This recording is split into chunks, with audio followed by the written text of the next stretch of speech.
नमस्कार, मैं निधि रतन। आप देख रहे हैं नेशनल दस्तक तस्वीर भारत की। डीयू की स्थापना के समय लगा था कि यहाँ पढ़ाई होगी, नए राष्ट्र का निर्माण होगा, लेकिन यहाँ का तो इतिहास ही बदलता जा रहा है। या यूं कह सकते हैं कि आरएसएस का कब्जा हो गया है, दिल्ली यूनिवर्सिटी को हाईजैक कर लिया है आरएसएस ने, कुछ हिंदू संगठनों ने।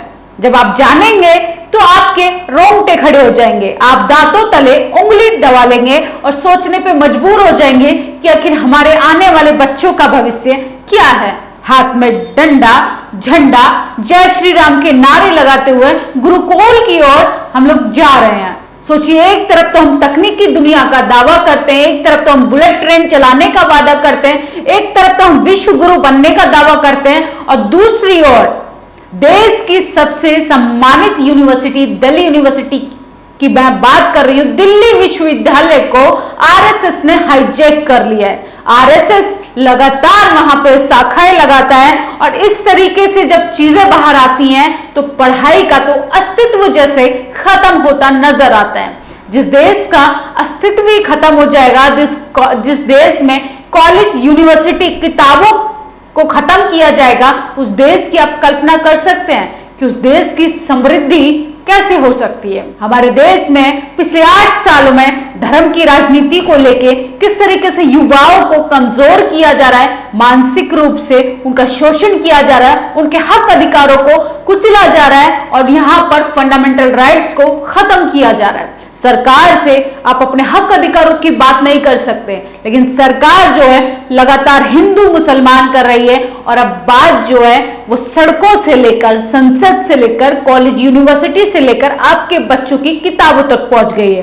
मैं बात कर रही हूं दिल्ली विश्वविद्यालय की। डीयू को हिंदुत्व की राजनीति के लिए जाना जाता है। लगातार वहां पे चाहे अखिल भारतीय विद्या परिषद हो, चाहे आरएसएस से जुड़ा कोई तमाम संगठन हो, आप देखेंगे कि वहां पे एकमात्र जाति के लोग शिक्षक हो, प्रोफेसर हो, लेक्चरार हो, जातिवाद को जो है वो इतना तेजी से बढ़ा रहे हैं कि आपका बच्चा कॉलेज यूनिवर्सिटी नहीं जा पाएगा। अगर चला भी गया तो उसको कम नंबर देके बाहर कर दिया जाएगा। ये है आरएसएस का मास्टर स्ट्रोक। आरएसएस दावा करती है कि हम हिंदू संस्कृति को बढ़ावा दे रहे हैं, लेकिन वो ये बातें क्यों नहीं बताती है कि वो आपके बच्चों के भविष्य से खेल रही है। धर्म के नाम पे वो आने वाली पीढ़ियों को मानसिक रूप से गुलाम बना रही है। डीयू हिंदुत्व की राजनीति का केंद्र पतंजलि योग सेंटर अब हंसराज से चलाया जाएगा। लक्ष्मीबाई कॉलेज में यज्ञशाला और गौशाला चल रही है। अधिकांश कॉलेज में सरस्वती की मूर्तियां लगा दी गई हैं। स्पोर्ट्स कॉम्प्लेक्स में जगन्नाथ यात्रा और आरएसएस के परीक्षण हो रहे हैं। आरएसएस की शाखा लगाई जा रही है। यह है देश की स्थिति, यह है भारत की जानी मानी यूनिवर्सिटी की सच्चाई। किस तरीके से कंट्रोल किया जा रहा है, हाईजैक कर लिया आरएसएस ने और धर्म के नाम पे वो वहां पर जहर बो रहे हैं। शाखाओं के नाम पर वो युवाओं को मुद्दे से भटकाने की कोशिश कर रहे हैं। सोचिए, आपका बच्चा कॉलेज यूनिवर्सिटी जाएगा, वहां पर वो धर्म बचाने के लिए डंडा और झंडा उठाएगा।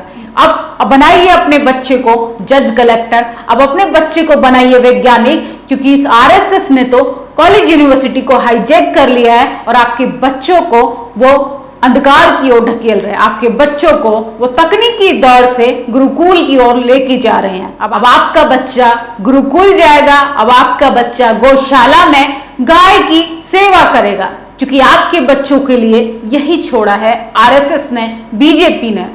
एसटी/एससी माइनॉरिटी के बच्चों के साथ किस तरीके से खिलवाड़ हो रहा है और आप लोगों को अभी ये समझ नहीं आ रहा है। सोचिए, शेड्यूल कास्ट का व्यक्ति अगर है, कोई बहुजन समाज का कोई लेक्चरर प्रोफेसर है, तो उनको परमानेंट नहीं किया जाएगा।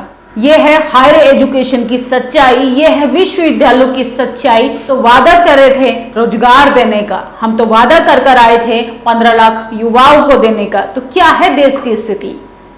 आप देश के युवाओं के साथ ही खिलवाड़ कर रहे हैं।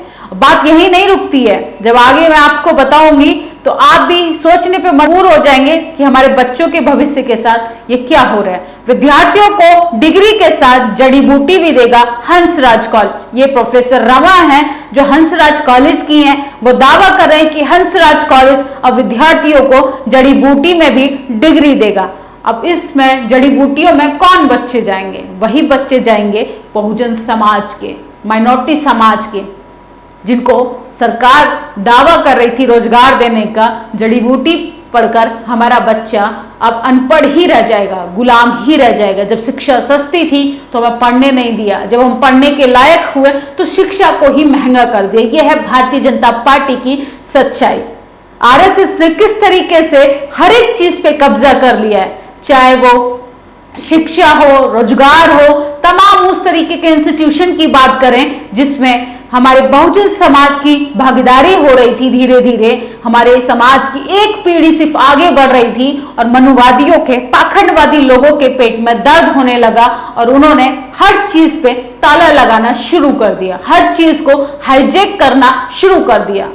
किस तरीके से आरएसएस जो है वो दिल्ली यूनिवर्सिटी को कंट्रोल कर रहा है, और जो विद्यार्थी सरकार से सवाल करेगा, जो विद्यार्थी सरकार से अपने हक अधिकारों की बात करेगा, चाहे जामिया हो, चाहे अलीगढ़ मुस्लिम यूनिवर्सिटी हो, चाहे जेएनयू हो, ऐसे विद्यार्थियों को वो आतंकवादी घोषित कर देंगे, देशद्रोही घोषित कर देंगे, उनके ऊपर यूएपीए लगा देंगे। सोचिए, जो बच्चा गाय गोबर गोमूत्र की पूजा करेगा वही बच्चा दिल्ली यूनिवर्सिटी में पढ़ पाएगा। जो बच्चा रोजगार की बात करेगा, जो बच्चा अपनी नौकरी के लिए बात करेगा, जो सरकार से बात करेगा, जो आरक्षण पे सवाल करेगा, सरकार उनको देशद्रोही, आतंकवादी, ना जाने ऐसे तमाम उन शब्दों का इस्तेमाल करेगी जो उनके भविष्य को डिस्ट्रॉय कर दे, उनके भविष्य को अंधकार की ओर ढकेल दे। यह है देश की सच्चाई।